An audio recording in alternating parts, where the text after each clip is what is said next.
Right, are we still morning? Good morning, everybody. It's so good to see a crowded room for writers. So my name is Malika Booker. I'm a poet, theatre maker, and interdisciplinary artist, and I lecture here at Manchester Met University, and I have the honor of chairing this panel. I'm going to pass to the writers who will each introduce themselves, and then we'll kick off. As we're speaking, if any wonderful questions, observations, statements, interactions come to mind, jot them down as quickly as you can. So if you haven't done it, take out your notebook and stuff like that, because there's nothing worse than at the end saying questions and you think 10 minutes ago I had a brilliant one, I've lost it. And the other thing I would say is, and this happens really a lot at events, so I'm given the warning, you know, you think you've turned off your phone, you really do. And then the person is at this amazing point that they're making, that the whole audience is scribbling furiously, and in the middle of it, someone phone, and then you see this fumbling, and everyone gets red.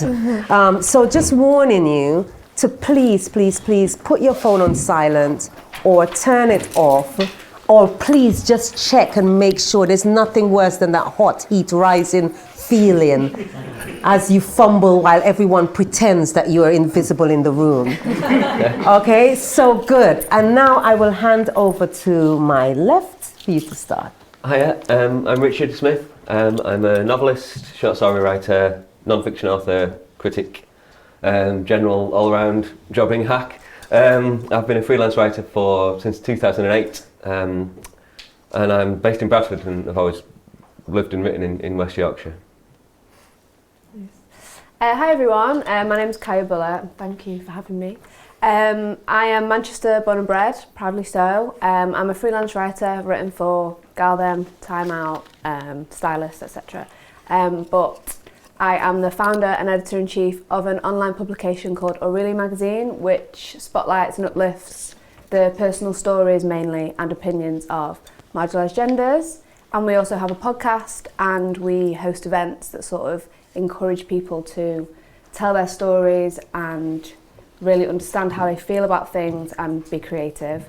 And I also sort of speak for clients and things like that. And we do our own events too, and that's mainly it, I would say, at this point. Hi everyone, I'm Désirée Reynolds. I'm an exiled South Londoner up north. I live in Sheffield. I'm a writer. I'm a very bad poet. No one's going to hear that ever. And at the minute, I've also was longlisted. I think you and I had a Twitter moment where we were like, we did, yes. Yeah. For the BBC Short Story Prize. And I continue to work as a creative writing tutor.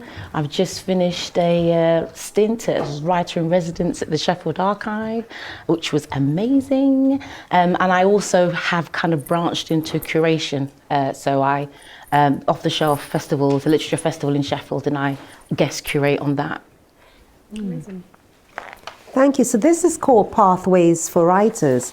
And interestingly, from everyone's introduction, you can see that everyone here has diverse interests, you know, are multi-talented or multi-genred. I'm going to start with Kaya. Why did you start your magazine? What was it about these stories that you felt needed a spotlight or a space? It's a good question.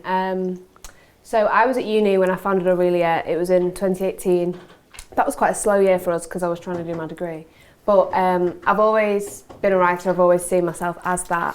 And I found that I wanted to write personal stories. At the time, I think the way that they were valued just wasn't, well, they weren't very valued at all. And especially as a woman, if I wanted to be published, I would be published if I wrote about trauma or hardship or what it means to be a woman, but there was no room for anything else really. And personal stories are very important, and there was nowhere that I felt like my work was being maybe appreciated in the way that I wanted it to be, or wasn't over-edited.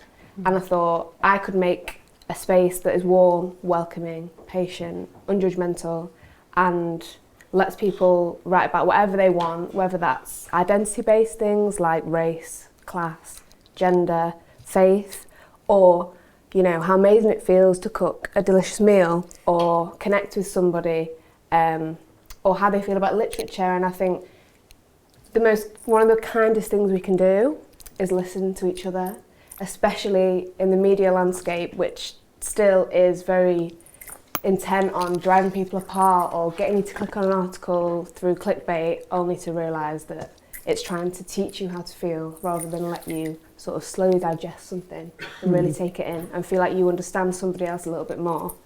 So that's why I created it. I'm pleased to say that I feel like it's gone from strength to strength. I think it was quite a new thing at the time, but we really pride ourselves on, we don't set themes, people can pitch whatever they like, and if you have a story you want to tell, you should tell it, and there can be a place for something like that. I know a lot of people in here are students who are just finishing creative writing or pathways to publishing and things like that. So I suppose I wanted to ask you, you kind of let slip this gap that they must be in the audience thinking, how did you do it? You said, I was at university when I set it up, and then you went into what it was.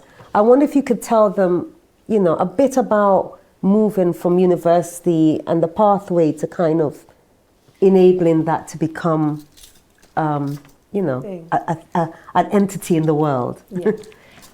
I will say I was very inspired by gal-dem, which is another online publication, which I knew was founded by a student, so that made it feel possible to me, which just shows how important representation is. But people will try and sell you all kinds of things that will teach you everything you need to know about starting a publication. Anyone can do it, and Google is free and incredible, and I was literally Googling, how do I buy a domain? What should I use? And it was trial and error. We started with Blogger, which is basically like no one will even know what that is. And now we use WordPress, which is a lot more professional. But it was trial and error. I learned as I went. It started off as a volunteer-led publication, which meant that everyone that was writing was doing so for free, which is obviously something that I don't believe in, but it was self-funded and I was a student. And now, very proud to say that we do pay. It's a small fee, it's £40 per piece, but we do. So I say, and a lot of people who have founded their own publications are very giving with information because they want other people to feel like they can do it. So you can ask, you can DM people and say, how did you do this? Do you mind sort of helping me out? Or it's all on the internet.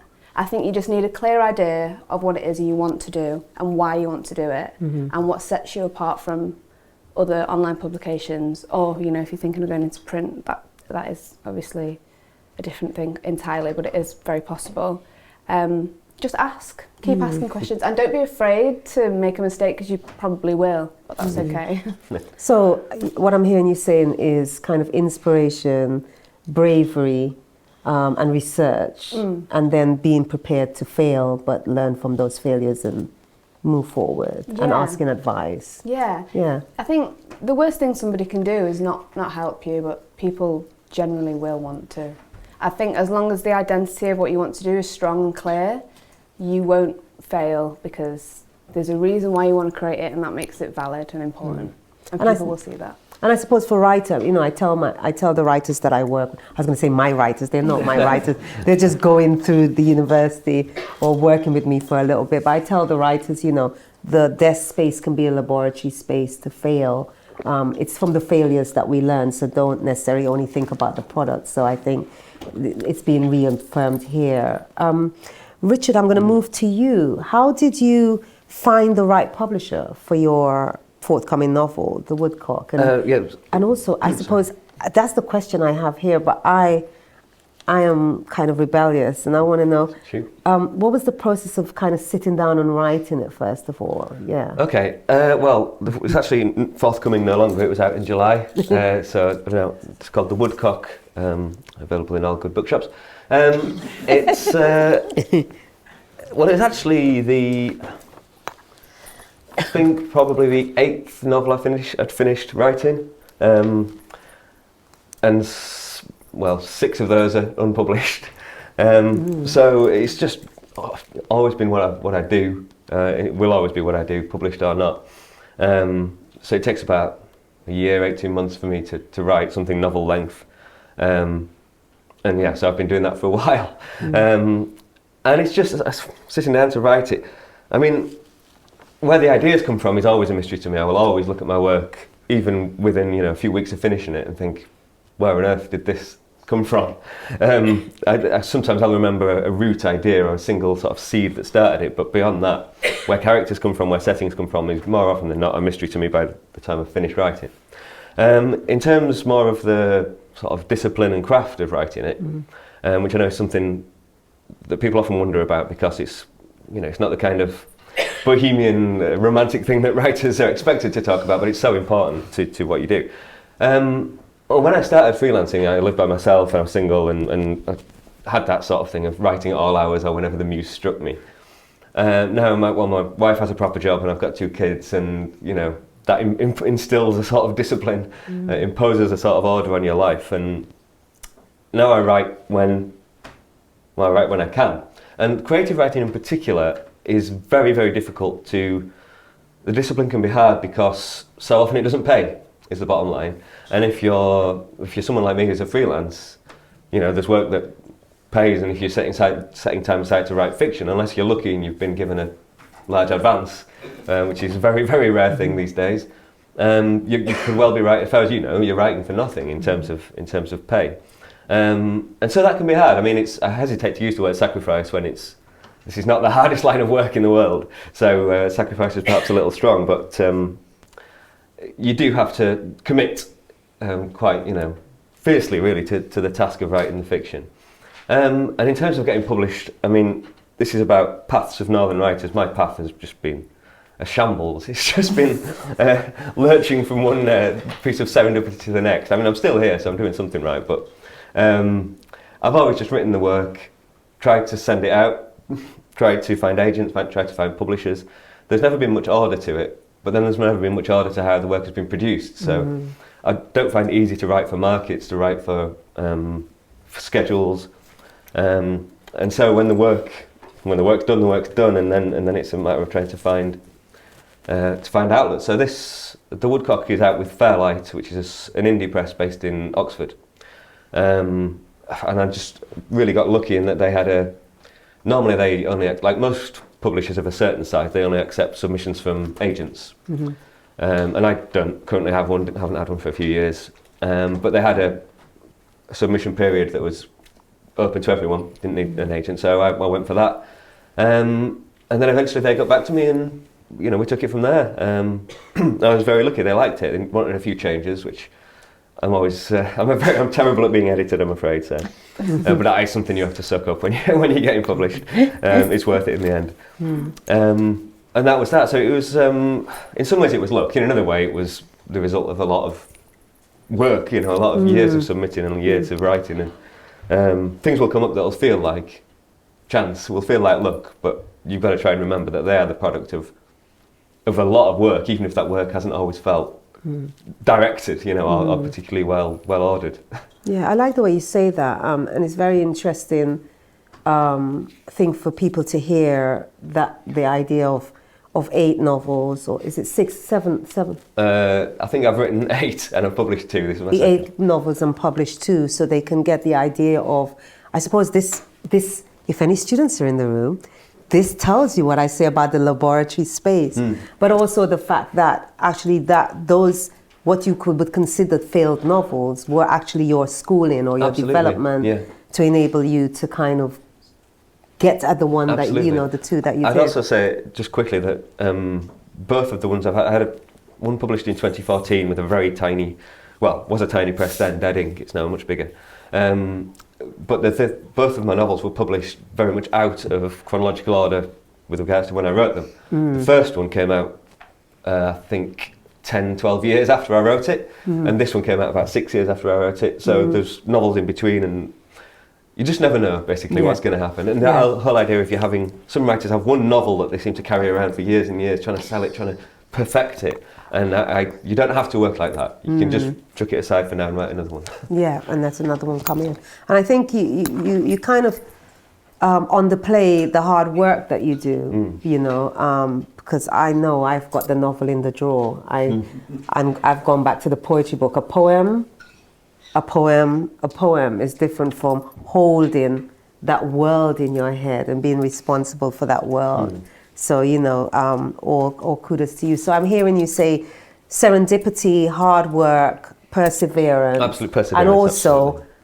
sending it out. Yeah, exactly. Getting it out there, not sitting on it as well. Désirée, for you, you were a Londoner like me, who's moved to the north, moved to Sheffield. Yeah. What was wrong with Leeds or Manchester? No, not really. Who moved to Sheffield? I knew I was going to get crossed today. Has that helped shape your career in a way, moving to the north, or has it influenced your career? Because I know your publishers in the north, we share the same publisher, People Tree. So tell us a bit about your journey as a writer and moving from wonderful London to wonderful Sheffield. She's funny. So I would love to be disciplined and say, well, I made a conscious decision that this is what I was going to do. I scattergunned my university applications, and it was either Cardiff or Sheffield, and Sheffield accepted me. So that's when that was the decision that led me to Sheffield. And, you know, mortgages and children later, that's where I am. So I don't think I was actually a writer in London. I came up sort of fairly youngish. So I didn't experience what that being a London black writer would have felt like even. But I think being in Sheffield and being up north, if you like, is something that's influenced my writing in a way that it's made it more accessible to me. I think what everybody said has just really quite touched me about the work and about how long it takes and how much remains in the drawer, how much remains unpublished. And I live in Sheffield, so it's a kind of tough, short city that's cheap. So I can work. And like I say, it was just accidental, and I had always planned to move back to London. But at some point, I realised if I wanted to write, I couldn't afford it, because as we know, writing isn't going to give us loads of money, or I hope it does at some point. But I realised where I was actually opened more doors for me. And also, the North is just blessed with an amazing amount of independent publishers. And I firmly believe, I always have done, that small presses do the heavy lifting of big publishers, and then big publishers look at small publishers and go, oh, you're publishing that, so we're going to do it too. It's the small presses that actually lead the way with the work, with who they want to reach, with initiatives that big publishers are only now copying, I think. So People Tree being one, Dead Ink being another, Comma Press being another one, Long Barrow and Other Stories, there's a few in Newcastle. I mean, I think it offers a wealth of people that you can talk to about your work, which I don't feel like London would have done. Great, thank you. I wanted to ask you, Kaya, what was your experience? What's your experience as a writer and editor with roots firmly in the North? Do you think it's hindered your work or your publication in some way, or do you think it's helped you to define it? And also, thinking about the community of kind of publishers and publishing and writers in the North, how do you think that's affected your publication? I love Manchester. I think it's the most amazing place in the world. But growing up, and I say this as a light-skinned person, I was one of the only people of colour in my primary and secondary school. And that was something that people, one, picked up on, and two, wanted to talk about a lot, or maybe be quite mean about. But a lot of what I went through ended up being my material. That's the only bad thing I can say about this city, and it's not the city's fault, but it was just where I experienced a lot of quite hard stuff at a young age. But other than that, I think everyone seems to have come a really long way, and my brothers are currently at school and their experience is entirely different to my own, so that's can only be a really beautiful, good thing. But I found this city to be incredibly generous, kind, funny. I only have to walk down the street and there's a lot there to inspire me. people, the sense of community is really beautiful. Everyone wants to help each other. Everyone will listen to you. There's places where you can just go and buy one coffee and write all day without feeling like the worst person in the world, which in London isn't the same.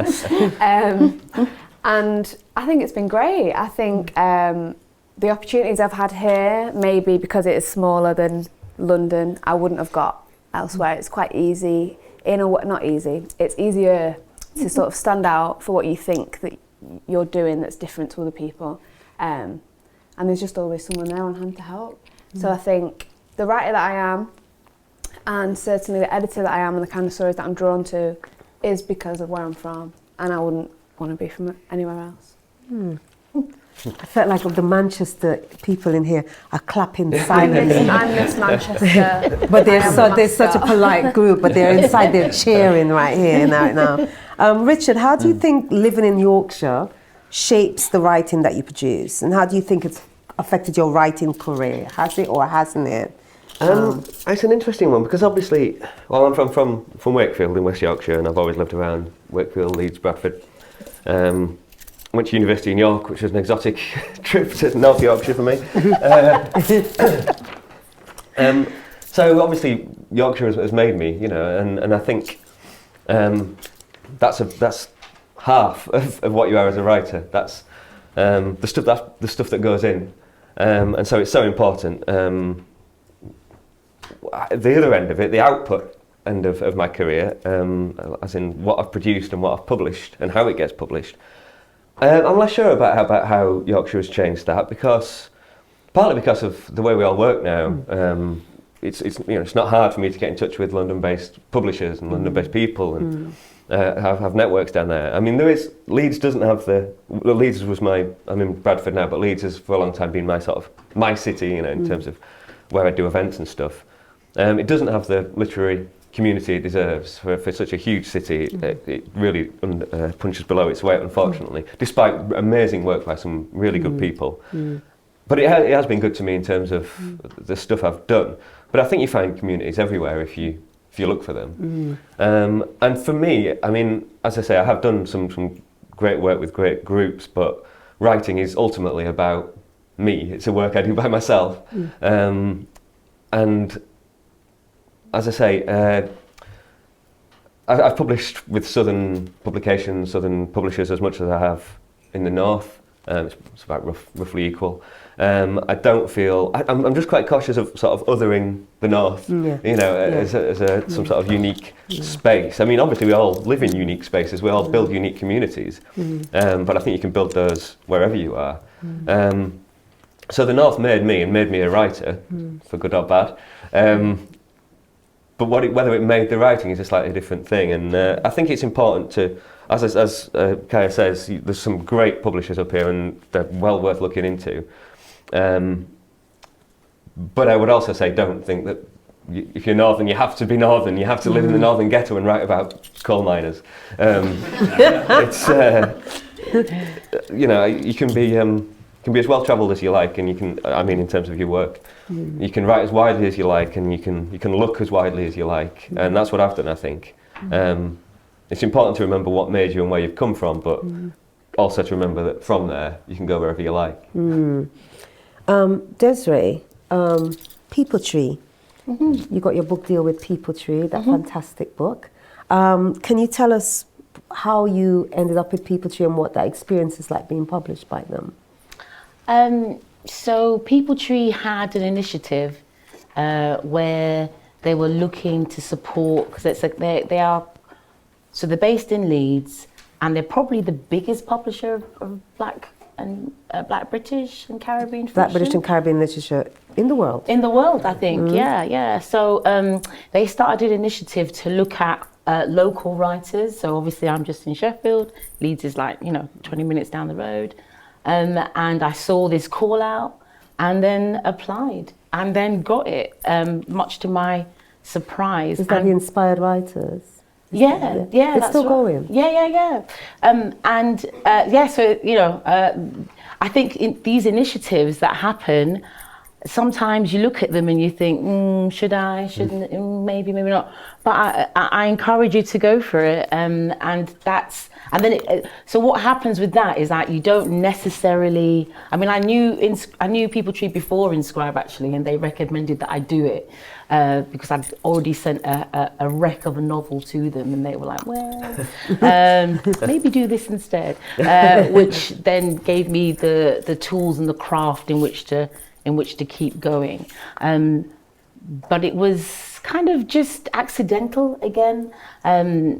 But being published, I think was terrifying, was abject terror. I spent the whole time going, what have I done? Why did I do this? I suddenly felt like I was naked in the middle of a city, having spent quite a lot of time just being under a radar and just doing your own thing. And it suddenly, when you get published, you suddenly feel like you're somehow exposed. And I soon got over myself. That's me just being over the top, which I have a tendency to do.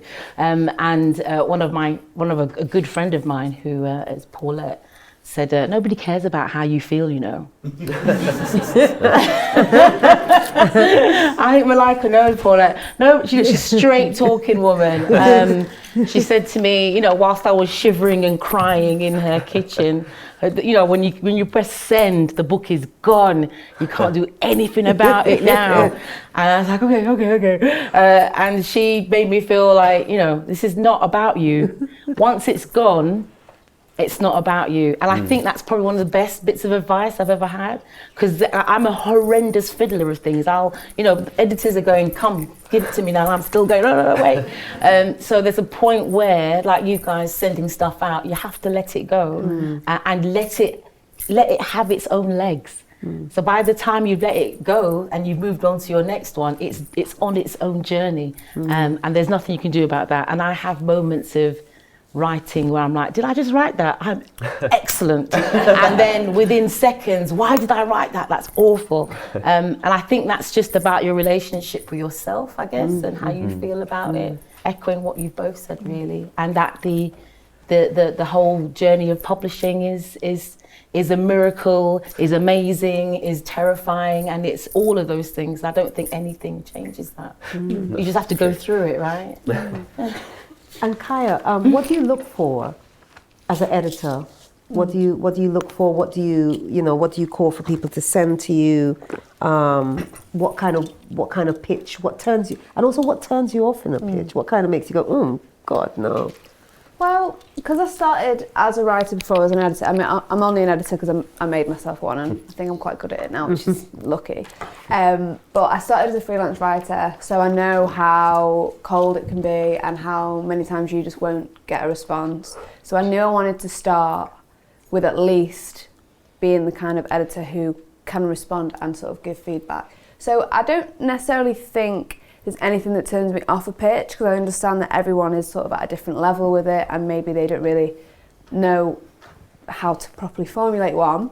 But I like, because of what we publish especially, I like it when a writer can explain why the time for them to tell this story is now, why they're the right person to be telling it, and if they're ready to tell it as well, because, I mean, Désirée touched on it then, but once it's out there, and obviously I'm dealing with stories that sometimes are maybe quite hard for the writer to tell, but I just need to check that they feel ready. And also I like to know whether in the writer's head this is something, whether this experience is resolved to them or if they still feel like there's more to learn, because I think that's important for a reader to know, because as I've said, I want people who read this work, even if it's something they've never been through, to feel connected and like they understand this person more.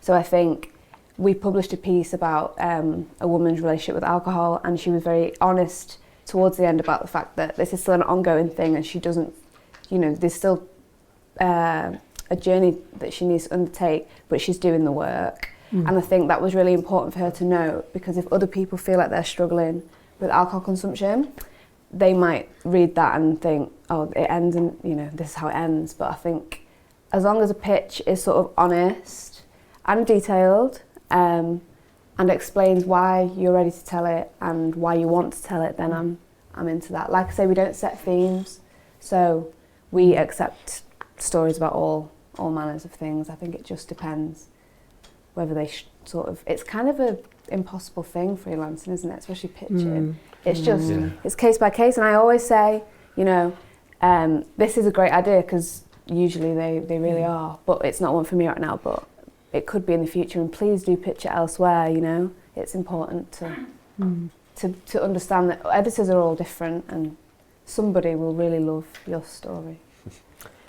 I have two more questions, really. The next question is for both you, Richard, and for you, Désirée. You do a multitude of things: journalist, critic, story writer, lecturer.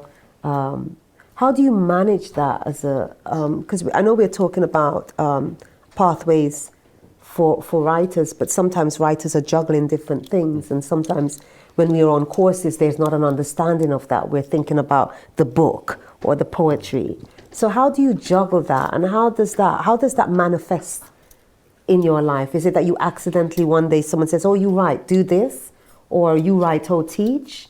So that's for both of you. After you. That's a really good question. I think both of my children are now, older. They are late teenagers, and they are both neurodivergent. So life is a toss-up between doing one thing or doing something else. I don't think there's an idea, there's like a weird idea about having everything and having it all. And I think something always costs, and that's all right, because maybe you weren't ready, or maybe the story hasn't formed yet. And whilst I'm washing up and looking at a pile of dirty clothes, I'm thinking about that next story or idea, or that next book idea. I think sometimes we get trapped into believing that something has to happen in a particular way. And I just would urge you to not do that, and to relax, and the story will come as it comes, and that you'll be ready for it when it arrives. I'm a firm believer of it arriving, and that you're some kind of conduit for that particular story or book or whatever. So I juggle quite a lot of things. I guess also I'm not very disciplined. I would love to be that writer that woke up at a certain time in the morning, did a few hours, then went for a walk, and then baked a cake, and then I'm so jealous of those writers. I wish I was like that. I am chaotic. I am looking at, pandemic and homeschooling nearly took me all the way out, and juggling that and juggling kids, and then I have an idea, and then I'm going to write it down. I write things on backs of envelopes. I write things on shopping lists. Thank goodness I've got a new phone now that you could do notes. I mean, goodness me, that's kind of saved me. So I would like to say that there's some kind of intention and process, but there isn't really. And when it comes to doing the lots of things present itself to you, like the idea of the writer in residence. So I had there was a Zoom meeting, as we all are doing now, and I looked at the archives. The head of the archives was there, and I said, "Oh, do you know what you need? You need a writer in residence." And then the university went, "All right then." And then I went, "Oh my God, why did I say that?" So I really did. But it's been 6 months of incredible digging. Sheffield Archives goes back to the 1100s, blah, blah, blah. So I kind of ended up creating that for myself, really. And it's something that you can do, I think, in this space. This is a space in which to do that. It's that laboratory experimenting stuff that you were saying, and this is the perfect space in which to do it. But in terms of doing lots of things, I think that's just how my brain works. Like I say, I've written very bad poetry. I did do film scripts for a while. They're all right, but the process is horrendous. Film scripts is, and writing it is a joy, because you're hearing stuff, you're seeing stuff, but getting something made is a horrible, which is when, yes, it's a horrible lengthy journey, and the articles, those things come a little bit easier than the creative stuff. I'm a bit more disciplined about the articles than I am about the creative stuff. But I think things just come to me and I foolishly go, all right, I'm going to give that a go. Yeah, well, that's how it, when I started out into 2008, I took voluntary redundancy from a very boring job in law publishing.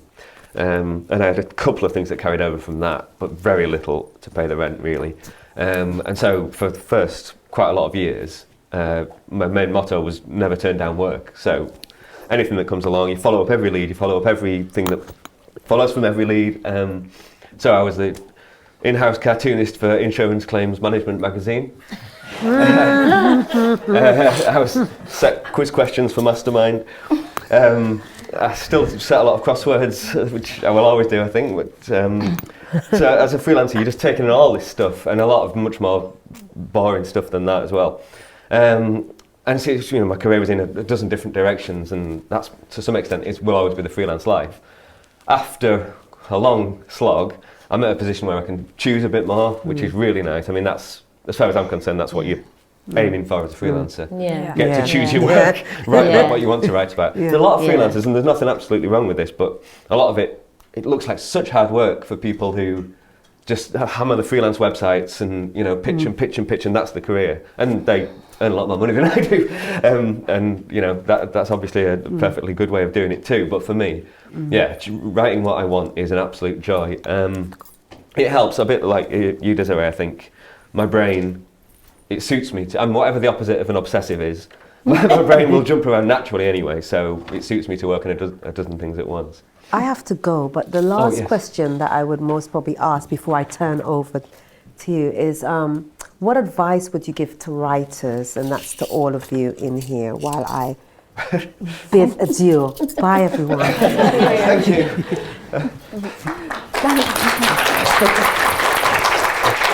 Sorry, I was going to run out with the mic. It's just like, oh God, I can't get it off. Going over stage. Do you want to? Who wants No, to go you first? can go. You go. Okay, my advice, when I think of advice, I like to think of what I would have really liked to hear. I have just as much as as anyone else to write about whatever I want. It didn't always feel that way. It didn't always feel possible. Sometimes it felt like I was battling against something like a wall that I just could not knock down. And all the most of the opportunities I've had are because I had to make it happen. You know, I had to start my own publication. I was self-publishing a lot of my work in the beginning, and that can sort of feel really hard and like nobody cares. But, you know, if you are dedicated enough and you believe in yourself, which is the hard part, but you should because you need to, then other people will naturally soften and sort of take you in a bit more. But yeah, it can sometimes feel, you know, like there's some gatekeeping going on in the writing community in all sorts of ways. So yeah, I think just reminding yourself as often as you need to that this is yours just as much as anyone else's, and you don't have to get there in a matter of years. I always used to have this a certain age in my head where I wanted to have achieved absolutely everything, and it didn't work like that, and that's absolutely fine. And don't be afraid to ask for things. We did a partnership with Manchester International Festival, and I was always one of those people who thought, when they want me, they'll come to me, and it's fine, I'll just sit here and I'll wait. And I was waiting, and I was waiting, and then I emailed them, and I said, can we do this? And they said, yeah, and I was like, wow, you can ask and people say yes. So ask and, you know, kind of be as fearless as you can. And when people compliment you, you should believe it, I think. That's a good one. I would say read. I kind of wasted my time at university by just reading books and left with you know, no contacts, no experience, no, you know, connections with university people, but I'd read a lot of books, and I think that's not a bad way of starting. Keep going, and it's easy to say that, and there's this sort of assumption that you just keep going and you'll make it. Well, yeah, not everyone will. Not everyone will be good enough, not everyone will be lucky enough, but keep going anyway. And the other thing I would say is aim high. Don't think that some publication or a certain level of achievement is beyond you. Again, this isn't saying that everybody is an amazing writer, not everybody is an amazing writer, but you won't get anywhere if you just think this is good enough for me. I was speaking to a musician friend of mine years ago, and he just said something about, and he was in some low-level band that nobody had heard of, but they were great. But he said when he's playing, what differentiated him from a lot of musicians he knew, that they were thinking, well, this is a good song for a garage band, this is a good song for a pub band. And he was thinking, well, is this as good as the Clash or Stones, whatever he was into? And that's the same, for me, I think that's the same sort of thinking you should apply to your writing. Not that if this is good enough for the local, slam, open mic night, whatever. Think, is this good full stop? Is this as good as anything else? And there's nothing wrong with thinking like that, and I think that's the way forward. I guess it all depends on what you mean by making it.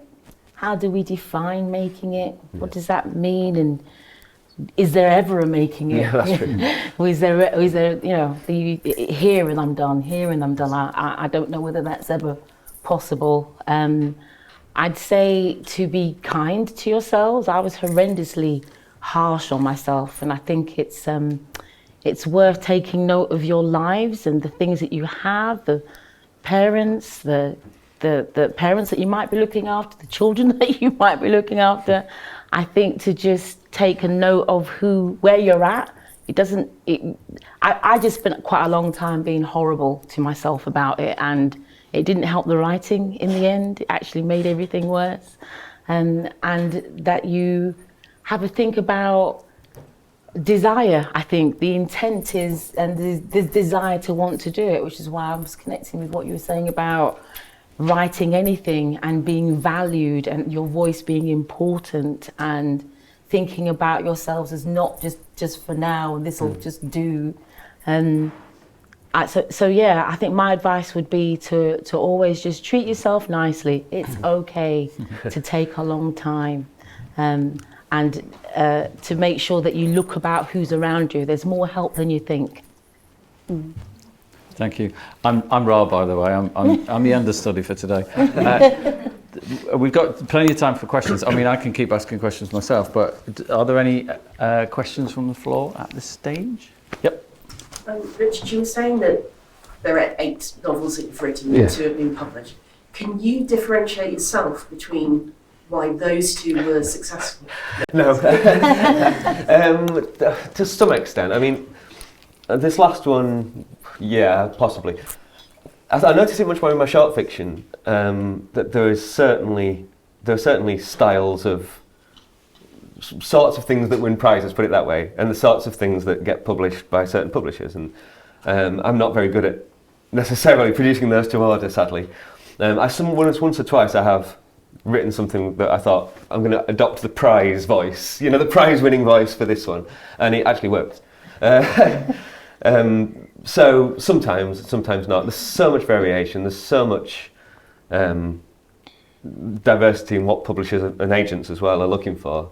So it's a really good question, that. But no, I always obviously finish them and think they're amazing masterworks that will shake the world, and then they turn out not to be and not to do.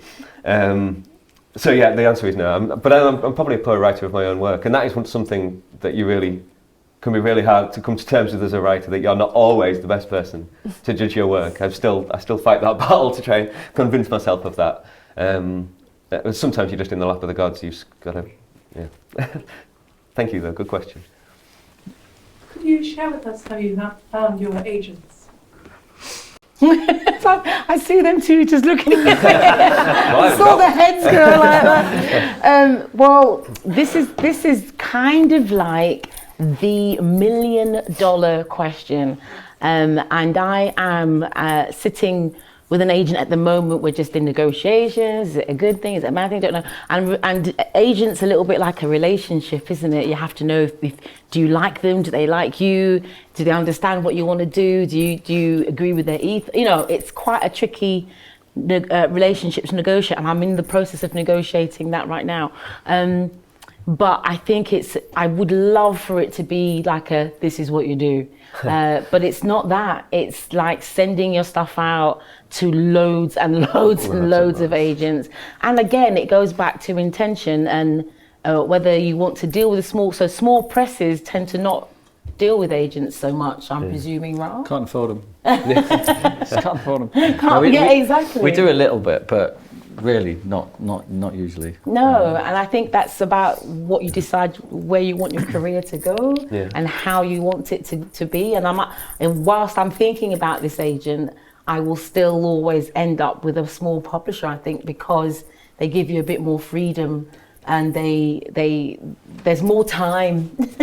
There's more time. You talk to a smaller publisher, you can ring them up and say, I don't particularly like this cover, can you help me make this better? And I think that they're just more accessible. So I'm in the middle of this process, so in a few weeks' time I will let you know if it was worth it or not. But I do think that it's a horrible scattergun approach. You look at an agent and you see if you connect with them, what else they've published, what else they're interested in.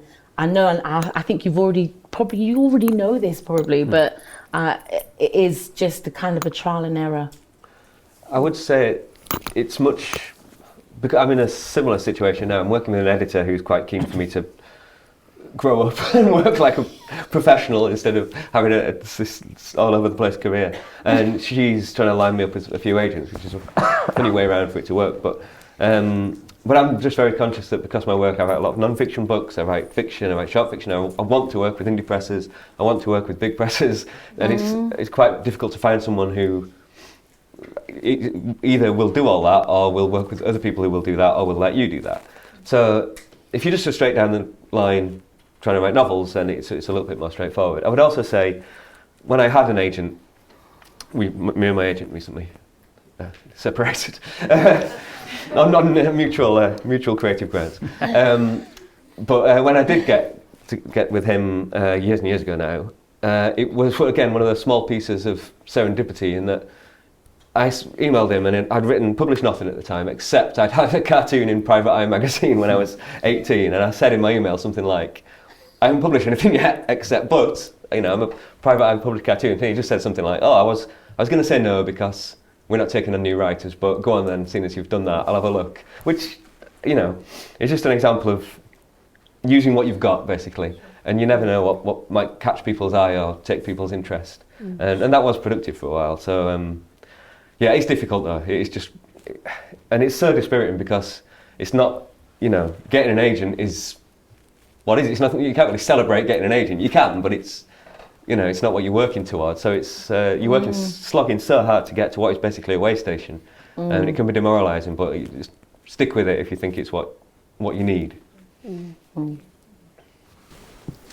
off the back of that, I was wondering if, because you've spoken a little bit about northern publishers, but do you have any particular advice or stories or anything like that about approaching northern literary agents? I don't know any. I don't know any. Honestly, there aren't many.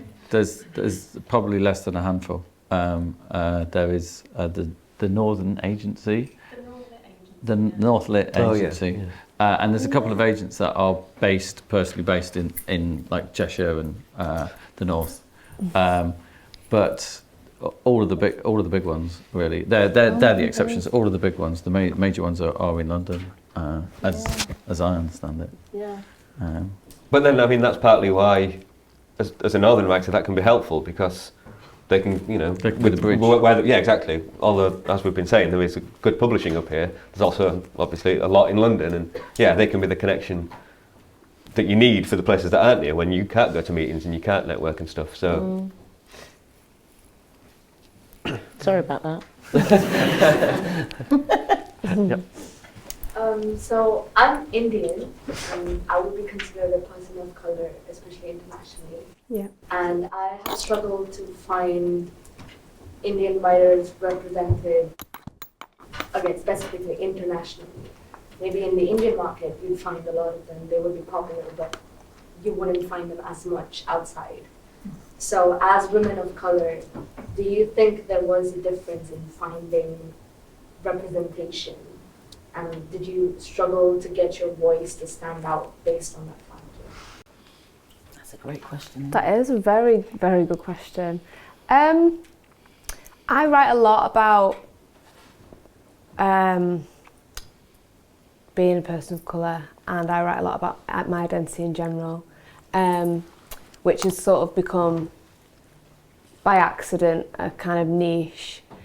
So I don't think it's hindered me, but I think that it can quickly become the kind of thing where people will then sort of wheel you out to talk about just that. And you're like, wait, no, I do have other things to say as well, but I am also trying to spotlight the very specific experience that I have. But I mean, with the magazine, I really try my best to make sure that it's diverse at all times, not just for Black History Month or not just, on a certain holiday.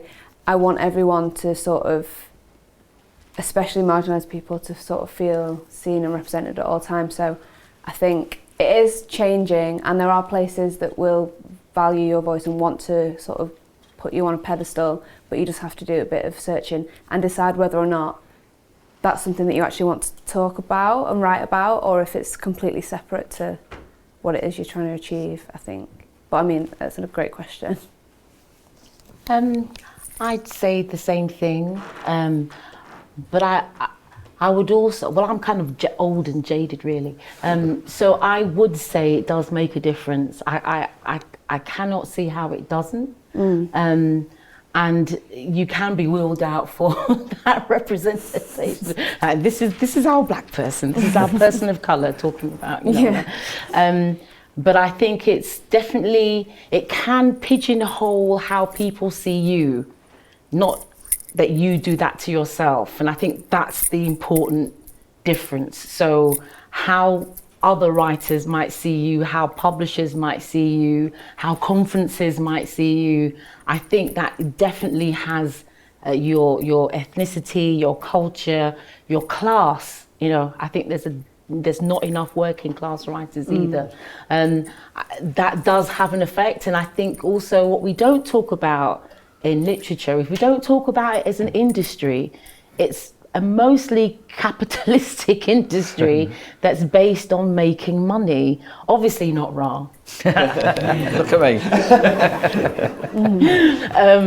But it unfortunately is mostly, and it's not somehow, I feel like writing always feels like it's a shining light of culture compared to, say, theatre or TV, that it's somehow better and more democratic. And I really don't think it is. I think it's a tough old struggle. And as an example, look how many of Trump's former people are now being published. If literature was this shining light of culture, then they wouldn't be published at all. So I think, and also thinking about like last year, I mean, we know that we're in the middle of some kind of massive shift. Whether it sticks or not is another matter. Yeah. And I do want us to remember that this shift in terms of looking at writing and looking at culture and people's faiths and identity, a lot of that was based on murders in the States. When we think about Black Lives Matter and Eric Garner and George Floyd, and all of a sudden, publishers were doing the little black box thing, supporting this, supporting that. And I found most of it just to be performative, really, and not really about reparation or not really about justice, but about ticking a box that somehow they now feel like they can just not tick that box and it's not accountable. Although a lot of publishers are moving up north, have you noticed? I think Hatchett's gone to Sheffield, somebody else is in Leeds. Yeah, there's Harper North in Manchester. They've opened little offices. Hachette's got something in Manchester, yeah. But I imagine these little offices are just full of people going, oh, why are we here? because they can't get their turmeric coconut saffron latte. So that sounds quite nice, actually. I don't know. But I think it has an effect, and I think that you, as a person of colour, myself, as a person of colour, we know that it does. And half of the battle is when we're bucked up against people who go, no, it doesn't matter. And you know it does matter. And as you say, you know, you choose to write about that if you want to, but be the writer that you want to be. Don't let anybody tell you what you're supposed to be doing. You have a right to your own voice, and that voice could say anything you want, as long as it's not harmful. Does that answer your question? Yeah. Thank you. I just was rambling there. No, it's amazing. It just occurred to me, based on what you were saying, how do you feel as writers about, I'll use the term appropriation. Do you feel that the mind is limitless and separate from identity insofar as you're looking down a blank page, and that a writer should be free to absorb and regenerate material based on their ideas? Or do you really feel a sense of belonging and belovedness of your own sphere of experience, and you see somebody else stepping on it and you wonder how authentic their interpretation or imagination can it be? Where does the permission lie? And how do you feel about that as writers? Don't look at me. That's a tough question. That is a big question, and we don't have time to do that justice, really. It was the very first ever National Creative Writing Industry Day. It was called a Graduate Fair at the time. The keynote speech was by Kit Duvall, and Kit Duvall spent an hour on exactly that topic, and it's on YouTube, so I can point you to that. I mean, he does that.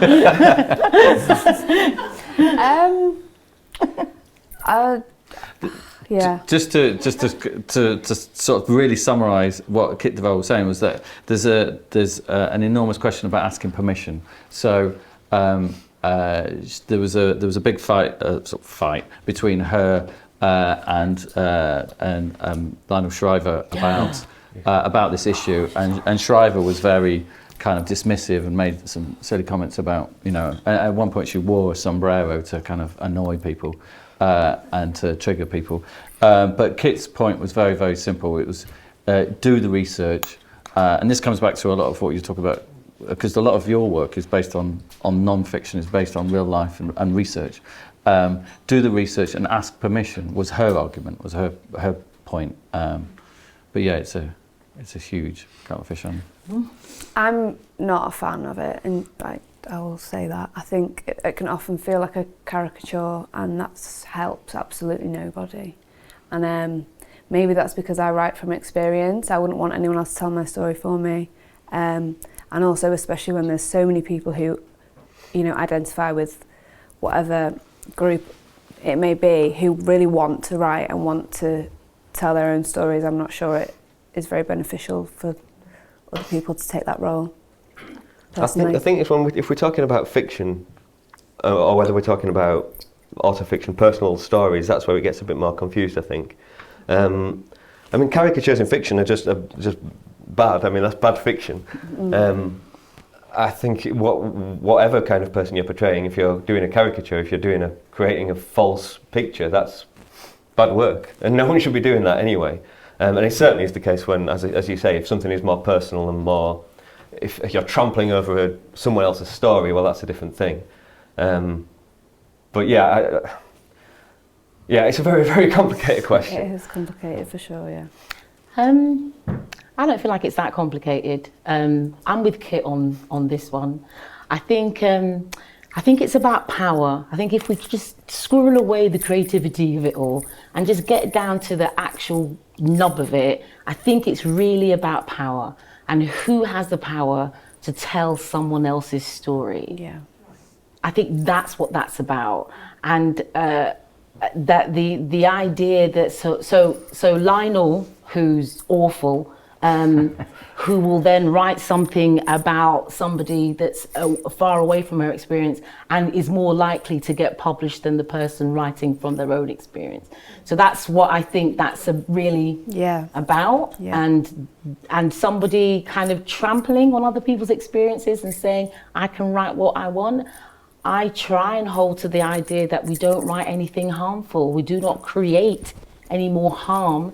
A lot of writers don't even know they're writing caricatures. They don't set out to write caricatures. They just do it because of their lack of research or their lack of experience of that particular set of people or that particular group or faith of people. Like that fantastic Twitter thing, did you see it, where it was a male writer writes women breasted boobily down the stairs? I love that. I want to breast boobily. But the idea that and we understood that quite clearly, didn't we? We read that and thought, okay, this is somebody who doesn't understand how a woman might think or feel about her body, about walking around, about presenting herself to men, and that seemed fairly obvious to us that wasn't right. But then when we talk about race and gender in a different way, somehow it becomes a little bit more cloudy. And I think actually, no, it is quite clear. It's really about power and not so much about authenticity, because I think that is another road that's a rabbit hole that will... So, because then we kind of go into, but I know a black person, therefore I can do this, or, I've met a trans person, therefore so I think the ideas of authenticity, or otherwise you wouldn't write science fiction, a made up place. We all know science fiction is really about love and loss and lust and death and what other literature is about. But yeah, I could go on forever, but I think it's really about power and who gets to tell the story. I agree. Cool. Right. Well, with that, we've completely run out of time. I'm afraid. Yeah, I'm looking at the boss. So please join me in thanking today's three fantastic speakers.